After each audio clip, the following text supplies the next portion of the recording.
کے ساتھ، ان کے مفاد کے ساتھ، ان کے مستقبل کے ساتھ خدا کی قسم لوگ جو ہے وہ گلی گلی محلے محلے جو ہے نا وہ فوج کے حق میں نعرے مار رہے ہیں. آپ کے پاس لسٹیں موجود ہے یار کس نے کیا کھایا ہے ان کے پاس. اور جرنیلوں کو بھی نہ چھوڑے, یہ نہ کرے پھر کہ جرنیل کو چھوڑ دو, سیاستدان کو پکڑ لو یا بیوروکریٹ کو, کسی کو نہ چھوڑے, نہ جج کو چھوڑے, پھر کرے نا. یہ حل ہے, یہ اللہ نے موقع دے دیا. وہ کہے یار ہم نے $122 بلین جو ہیں وہ لینے ہیں, آپ عزت سے دیتے ہو, آرام سے دیتے ہو, یا دوسرا طریقہ اختیار کریں.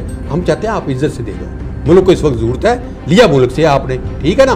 تو وہ میرا خیال ہے جس نے بے دردی سے اس ملک کا پیسہ لوٹا ہے, ٹیکس چوری کیا ہے, مالی بدعنوانی میں ملوث ہے, ان تمام افراد کو ایک کمرے میں بند کر دیا جائے. جو اپنے حصے کے پیسے لوٹاتے جائیں انہیں رہا کر دیا جائے, اور جو ایسا نہ کریں انہیں اس کمرے میں ہی بند کر دیا جائے. اور یہ کہا جائے کہ آپ پیسہ لوٹا دیں, ہماری کوئی آپ سے دشمنی نہیں ہے اور ہم آپ کو رہا کر دیں گے, اس کے علاوہ ہم آپ کو کچھ نہیں کہیں گے.